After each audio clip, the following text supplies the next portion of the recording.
अवधूत चिंतन श्री गुरुदेव दत्त. नमस्कार. अल्पनिता शोमध्ये तुमचे स्वागत. आज प्रस्तावनेत जास्ती वेळ न घालवता आपण सरळ चौथ्या भागाची सुरुवात करूयात. परंतु त्यापूर्वी आपल्या चॅनलच्या सर्व व्ह्यूअर्सचे मनापासून धन्यवाद आणि अशा व्ह्यूअर्सनाही विनंती की जे आपले चॅनल आवर्जून बघतात पण त्यांचे सबस्क्राईब करायचे राहून जाते, तर तुम्हालाही विनंती आहे की आपले चॅनल सबस्क्राईब करा, लाईक करा आणि शेअर करा. म्हणजे माझाही उत्साह आणि आत्मविश्वास वाढेल. आणि हो, बेल आयकनलाही प्रेस करा म्हणजे नवीन येणाऱ्या व्हिडिओचे नोटिफिकेशन न चुकता मिळेल. चला तर सुरुवात करूयात. आज आपण शिष्टाचार शिकणार आहोत, म्हणजे गुड मॅनर्स. इंग्रजी भाषेबरोबर चांगला शिष्टाचार तोही इंग्रजीत शिकणे खूप गरजेचे आहे. चला तर सुरू करूयात. कृपया, प्लीज. कृपया, प्लीज. जेव्हा आपल्याला कोणाकडून पाणी मागायचे असेल किंवा कोणाकडून पेन मागायचे असेल किंवा कोणतीही वस्तू मागायची असेल तेव्हा जोरात न ओरडता प्लीज किंवा काइंडली हे शब्द वापरा. Please give me a glass of water, अशा प्रकारे. नेक्स्ट, आभारी आहे. थँक्यू किंवा थँक्स. आभारी आहे. थँक्यू किंवा थँक्स. कोणी आपले काही काम केले किंवा मदत केली, उदाहरणार्थ आपण कोणाला वेळ विचारली किंवा एखादा ॲड्रेस विचारला आणि त्याने सांगितला, तेव्हा आवर्जून थँक्यू किंवा थँक्सचा वापर करावा. नेक्स्ट, मी तुमची काही मदत करू का? मे आय हेल्प यू. मी तुमची काही मदत करू का? मे आय हेल्प यू. जर तुम्हाला कोणाची छोटीशी सेवा किंवा मदत करायची असेल, उदाहरणार्थ कोणा वृद्ध व्यक्तीला किंवा लहान मुलांना रस्ता क्रॉस करायचा असेल किंवा कोणा महिलेचे किंवा कोणाचेही सामान रस्त्यात पसरले असेल, तर त्या व्यक्तीला मदत करण्यासाठी आपण मे आय हेल्प यू किंवा अलाव मी सुद्धा बोलून त्यांची छोटीशी मदत करू शकतो.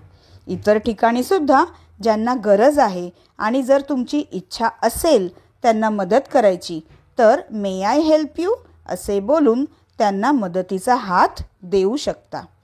नेक्स्ट, माफ करा किंवा क्षमा असावी. सॉरी.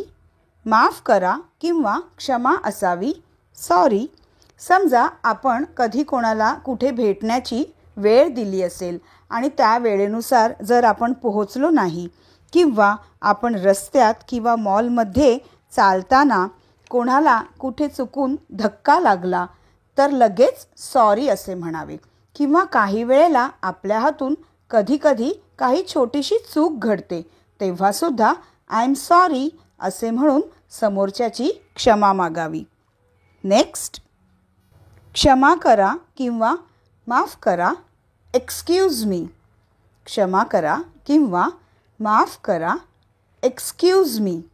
जेव्हा आपण लोकांच्यात किंवा ग्रुपमध्ये बसलो असतो आणि मधूनच उठून समोरच्याला किंवा कोणाला भेटायला जायचे असते किंवा थोड्या वेळाने लगेच यायचे असते, तेव्हा तिथून तसेच न उठता excuse me, I am just coming हा शिष्टाचार वापरावा.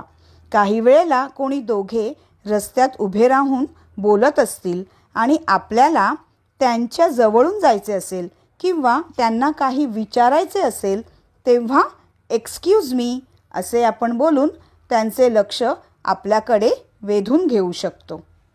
नेक्स्ट, क्षमा करा. पुन्हा बोलता का? क्षमा करा किंवा पुन्हा बोलता का?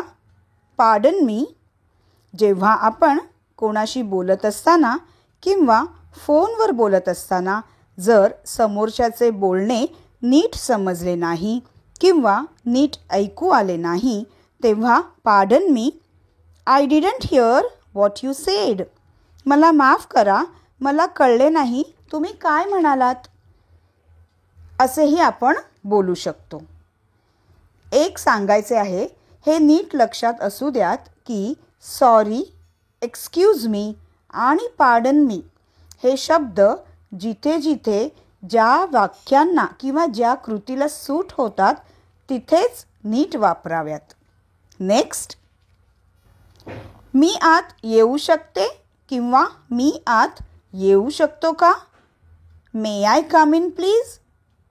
मी आत येऊ शकते का किंवा मी आत येऊ शकतो का? मे आय कम इन प्लीज? कुठेही, कोणाच्या घरी किंवा बॉसच्या केबिनमध्ये जाताना किंवा अगदी नवरी मुलगा किंवा नवरा मुलगा तयार होत असताना त्यांना भेटायला जाताना सरळ त्या ठिकाणी प्रवेश न करता मे आय कम इन प्लीज अशी विनंतीवजा परवानगी मागण्यासाठी ह्याचा उपयोग करावा. नेक्स्ट, आता पुढचा शिष्टाचार.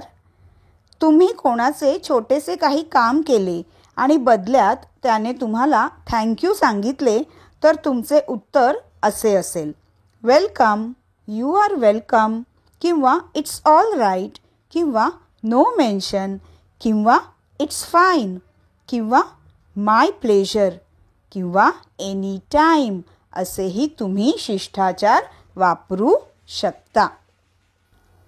तर हे असे रोज वापरण्यात येणारे शिष्टाचार आपण मराठीत तर बोलतोच, पण इंग्रजीत सुद्धा आजपासून ह्याचा खूप सराव करा. तर पुन्हा भेटूयात आपल्या पार्ट 5 मध्ये. त्याआधी आपल्या चॅनलला खूप लाईक करा, शेअर करा आणि सबस्क्राईब करा. आणि पुढच्या पार्ट 5 मध्ये आपण ह्याच शिष्टाचारांची फक्त इंग्रजीतून डायरेक्ट काही वाक्य बघणार आहोत. चला तर पुन्हा भेटूयात पार्ट 5 मध्ये. धन्यवाद.